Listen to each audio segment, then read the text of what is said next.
तो हेलो नमस्ते अस्सलाम वालेकुम और सारे देवी देवताओं की जय। भाई, अमावस पूर्णिमा रहती है तो बहुत सारे लोग को बाहर पड़ जाता है, क्योंकि आप लोग जहाँ जहाँ पे इलाज करवाने गए थे या जहाँ जहाँ पे लोग आप पे क्रिया कर रहे हो या पुरानी क्रिया, एक्चुअल में पुरानी क्रिया से ज़्यादा ना जो आप इलाज के लिए गए हो ना भगतों के पास, हाज़िरी वालों के पास, और उन लोगों ने तुम्हारे को विभूति दी है, सर्टन चीज़ों में चीज़ें रख के तुम्हारे को खाने दे दिया, सिद्धियों का कॉम्बिनेशन उन लोग डाल देते शरीर में। तो अब वो बंदा अगर खुद अपने पितरों को पूज रहा है और उसके पितर अगर मलिन है तो वो अमावस का हमेशा ध्यान रखेगा। उसकी सिद्धियाँ तामसिक है, अगर वो मलिन पितर है तो हमेशा उन लोग अमावस के दिन पूजा करेंगे। जो जिसके पितर शरीर में आते, अब वो मलिन में नहीं है लेकिन वो देवता के ऊपर स्थान पे है या भोगी पितर में स्थान पे है, वो लोग खास तौर पे पूर्णिमा का ध्यान देते।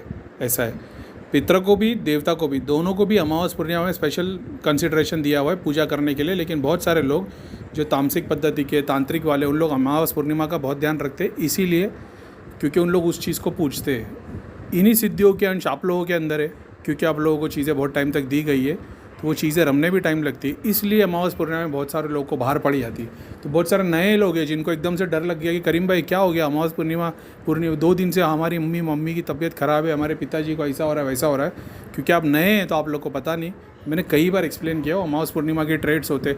अमावस पूर्णिमा से तुम क्रिया जान सकते हो। दिन के कोई दिन, जैसे किसी को मंगलवार को बाहर पड़ता है, किसी को गुरुवार को, किसी को बुध को, तो उस टाइम पे वो अगर बाहर पड़ता है, गुस्सा आता है, बीमार पड़ते हैं, तकलीफ पड़ती है, बीमारी होना, बाहर पड़ना, ये ग्रह बाधा है। सर्टन टाइप की तकलीफ़ होना, झगड़े होना और शैतानी काम, बहुत मतलब हज़ारों पॉइंट है, इसको कैसे ही बताऊँ। लेकिन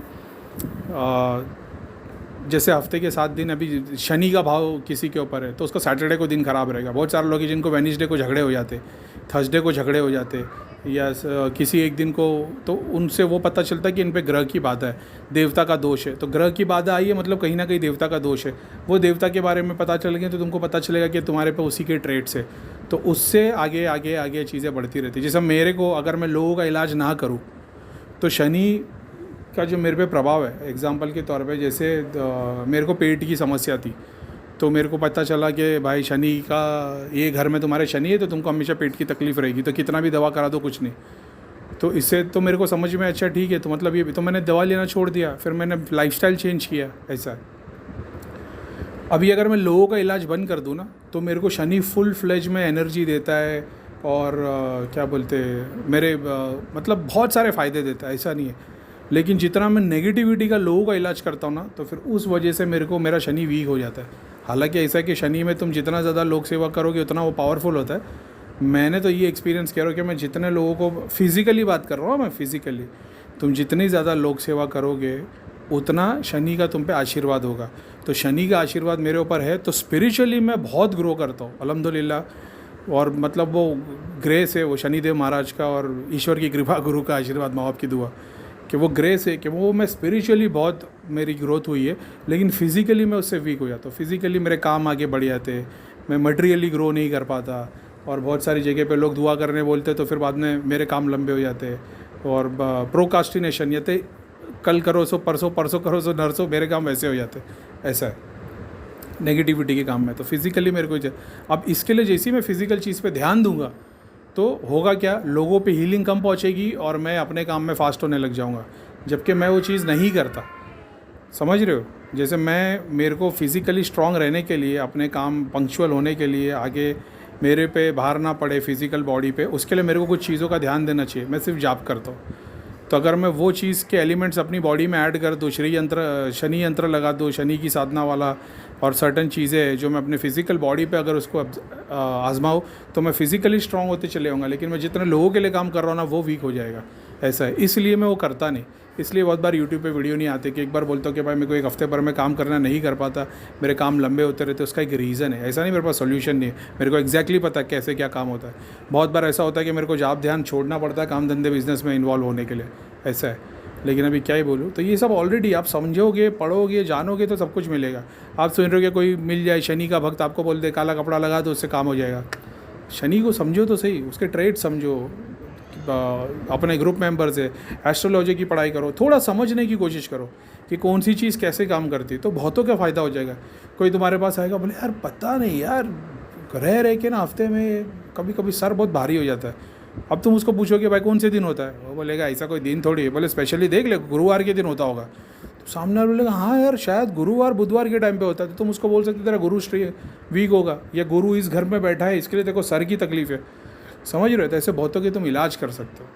आयुर्वेद में लिखा है कि जो लोगों का इलाज करता है और एस्ट्रोलॉजी की नॉलेज नहीं है वो अधूरा है। अब मैं एक एक इंडिविजुअल को चेक तो नहीं कर रहा कि मैं आपको बताऊँ अच्छा आपको कंधे का जो भार है ना वो ग्रह बाधा की वजह से, लेकिन आपके जो काम धंधे बिजनेस की वजह से, वो तांत्रिक क्रिया की वजह से, और जो आपके घर में ये चीज़ें हो रही है, बर्तन गिर रहे हैं, कलेश हो रहा है, वो इस जगह पे ये प्रेत बैठा है, कितनों को ही चेक कर लूँगा।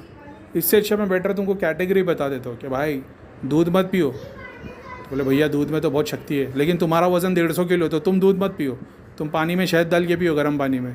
अब अगला बंदा आएगा बोलेगा करीम भाई मैं भी पतला है, पानी में शहद डाल के पियो। मतलब भाई तू 50 किलो का है, तू दूध में शहद डाल के पी। ऐसा है, और उसी से भला होता है भाई। मैं तो बहुत बड़ा फ़ैन हूँ राजीव दीक्षित जी का। बेचारे चले गए, मैं तो दुआ करता हूँ अल्लाह उनको जन्नत दे और उनसे बड़ा मुकाम दे। नहीं तो बेचारे बहुत बहुत बड़ी बड़ी ग्रेट बातें उन्होंने ऐसी बताई, होम्योपैथी से, एस्ट्रोलॉजी से। जानने की कोशिश करो। खुद की तकलीफ़ के लिए जानने की कोशिश करोगे ना, कुछ भी नहीं मिलेगा। दूसरों की तकलीफ़ के लिए जानने की कोशिश करोगे ना, क्या कैटेगरी होती है, क्या होती है, तो भगवान तुमको बहुत ग्रेस देगा। तब एक्चुअल में सरस्वती माता का तुम्हारे पे ग्रेस होगा। और जब सरस्वती माता आ जाती है ना भाई, लक्ष्मी दुर्गा बाय डिफ़ॉल्ट आती है। ठीक है, तो इस चीज़ का ध्यान रखो। बहुत सारे लोग डर गए थे करीम भाई आज बहुत ऐसा हो गया, मम्मी को ऐसा हो गया, पिताजी को ऐसा हो गया, सिस्टर को ऐसा हो गया। ये वही है, भगतों के पास बहुत सारे लोग घूमे, लेकिन ठीक है अभी सही राह पे आ गए हो, भगवान का नाम लो। अभी कल एक दीदी ने मैसेज डाली थी, करीम भाई ये वाला मंत्र सबको करने के लिए बोल दो, श्रीम ब्रजी मंत्र। तो मैंने बोला मंत्र आपको किसने बताया? तो बोले वो अब मैंने यूट्यूब से देखा था। मैंने बोला आपको पता है ब्रजी का मतलब क्या है? तो बोले भैया वो तो नहीं पता, लेकिन इससे बहुत सारे लोग के मटेरियल बेनिफिट मिल जाते, काम हो जाता है। मैंने बोला शैतान का मंत्र है। Solomon, the 7 demons of Solomon में से एक का नाम है, उसका बीज है ये। तो ये तुमको तो भी कोई बोलेगा अरे भाई तो वेदों में लिखा है बीज मंत्र। बीज मंत्र की साइंस किसी को नहीं पता, तो कोई क्लेम नहीं कर सकता कि भाई बीज का मतलब ये है। तो मैंने जितना जा रहा है मैंने पढ़ाई की है, और उसके बाद में अभी कोई नया आएगा बोलेगा नहीं करीब देखो वेदों में लिखा है, माता को शिव जी बता रहे हैं कि जब तू तकलीफ़ में आएगी तो ये ब्रीजी ब्रीजी ब्रीजी बोलना। तो फिर मैं बोलूँगा अच्छा यार हो सकता है मेरी गलती हो, लेकिन मैंने जो किताब पढ़ी, मैंने जितनों से जाना है, ये ब्रीजी वाला मंत्र है ना, ये 7 डीमंस ऑफ सोलोमन में से एक का है। और जब तुम इसका ब्रीजी ब्रीजी मंत्र करते हो तो बोले नहीं भैया इससे लोगों के काम धंधे तो बहुत हुए। मैं बोला अरे भाई काम धंधे डायरेक्ट सातों शैतान का नाम लो, तुम्हारे सातों चक्रों पे रावण के सारे चक्र जागृत हो जाएंगे शक्ति के, तो सब काम धंधा होगा। मैंने पूछा तुमने भगवत गीता पढ़ी है? बोले नहीं 2 चैप्टर के बाद आगे तक नहीं पढ़ पाई। अब क्यों नहीं पढ़ पाए? तो बोले जब से इस मंत्र का जाप करे तो नहीं पढ़ी। मतलब इससे बड़ा और प्रूफ क्या हो सकता है? आप जिस भी भगवान का मंत्र जाप कर रहे हो, आप तामसिक कर रहे हो, सात्विक कर रहे हो, आप भगवान की बुक निकालो, पढ़ना शुरू करो। मेरी लाइफ में ऐसा कोई दिन नहीं गया होगा जब मैंने मतलब कोई ना कोई वर्ष तो उठा के पढ़ता ही हूँ मैं, कुछ ना कुछ निकल जाता है। इसका मतलब ही नहीं, इतनी फुर्सत अभी नहीं मिलती कि मैं बुक लेके बैठ सकूँ, ऐसा है। लेकिन बहुत बार कोर्स मटेरियल में कभी मतलब कोई वेबसाइट पर ढूंढते हुए कुछ काम करते हुए कभी कोई पेज आ जाता है तो फिर 2-4 वर्ष 1-2 पेज पढ़ लेता हूँ, ऐसा है। तो ये तो चलता ही रहता है। कितनी बड़ी बात है। उन्होंने मेरे को बोला कि भैया मैं जब से ये मंत्र पढ़ना चालू किया भगवत गीता पढ़ना ही छोड़ दिया, होता ही नहीं पढ़ने को। तो मैं तो कई बार बताया भाई तुम तामसिक चीज़ें यूज़ करोगे तुमसे सात्विक होगा ही नहीं। तुम काली के मंत्र कर रहे हो, तामसिक मंत्र कर रहे हो, भगवत गीता रामायण लेके बैठो, तुम्हारा सर चक्कर आने लग जाएगा, 15 मिनट में उब जाओगे, परेशानी होगी, तकलीफ, एकदम सर भारी हो जाएगा। ये प्रूफ है। अब बहुत सारे लोग जाप नहीं करते, लेकिन उनके घर पे धागा ताबीज़ यंत्र रखे हुए, तो भगवत गीता रामायण लेके जैसे ही पढ़ना शुरू करते 20 मिनट में सर भारी, चक्कर आएंगे वगैरह वगैरह। क्यों? क्योंकि घर में जो चीज़ है वो उसकी वाइब्रेशन अलग है, तुमको वो पढ़ने ही नहीं देगी। और ये तो प्रूफ है, ये तो वर्ड ऑफ गॉड्स है। रामायण, भगवत गीता, कुरान, इसमें तो वर्ड ऑफ गॉड्स है भाई। उसमें हो सकता है बहुत सारा इंटरप्रिटेशन हो, आगे पीछे कुछ कर दिया हो लोगों ने इतने हज़ारों साल में, लेकिन जो वर्ड ऑफ गॉड है वो तो क्लिक करेगा ही बाय डिफ़ॉल्ट। तो वो तो फिर तुम्हारे को प्रूफ मिल जाता है भाई कि हम किसी और के रास्ते नहीं। करीम भाई जब से वहाँ पे जाना चालू किया ना, तब से घर में सब शांति है, आराम है। और कभी कभी तकलीफ़ होती है, ऐसा है। वो हनुमान जी के बहुत बड़े भक्त है, सब काम धंधा बेचना सब हो गया। मतलब बहुत अच्छी बात है भाई। रामायण कितनी बार पढ़ ली? मैं बोले भैया मौका नहीं मिला है, क्योंकि तुम काम धंधे व्यस्त में इतना व्यस्त हो गए। मरने के बाद में जाओगे तो भगवान ये नहीं पूछेगा तूने कितना कमाया, एक्चुअल में पूछेगा कितना कमाया और कहाँ खर्चा किया। 2 सवाल पूछे जाएंगे, लेकिन उससे तुम्हारा फैसला हो जाएगा क्या? तुमको ये भी तो पूछा जाएगा भाई भगवान वाला क्या काम किया, मेरे को याद किया था कि नहीं? तूने याद किया तो तेरे को पैसे दे दिए, तूने क्या याद किया मेरे को? इसीलिए तो हम जाप ध्यान करते हैं। तो ये प्रूफ है भाई। क्या भगवान की किताब नहीं पढ़ पा रहे, इससे बड़ा क्या प्रूफ रहेगा? जिनको डाउट होगा, गायत्री मंत्र पढ़ने वाले जितने होंगे पढ़ के देखना, तुम आराम से 2 घंटा 4 घंटा आराम से पढ़ लोगे, तुम्हारे को हैबिट भी नहीं होगी। ट्राई कर लेना कल से कि यार करीम भाई ने बोले ट्राई करके देखता हूँ। तो जो गायत्री में जिन को मैंने उनके मंत्र पढ़ने को बोले, चाहे वो गायत्री मंत्र हो, हनुमान जी की हो, शिव जी की हो, वो सब भगवान के ग्रंथ पढ़ पाएंगे। जिसने घर में से धागा ताबीज़ यंत्र पित्र वाला सामान नहीं निकाला है, उसकी हालत का टाइट हो जाएगी। और एक दिन में भी नहीं पता चलता एक्चुअल में। तुम 3 दिन 7 दिन 11 दिन का संकल्प लेके देखो, तुमको पता लग जाएगा कि 11 दिन में यार देखते हो रामायण पढ़ पाता हो क्या रोज़ का 2 घंटा, या भगवत गीता पढ़ पाता हो क्या, या कुरान पढ़ पाता हो क्या, तुमको पता लग जाएगा। और ऐसा कुछ नहीं कोई नया बताता हो, ये सब ऑलरेडी बताया हुआ है, लेकिन ठीक है, चलो खैर।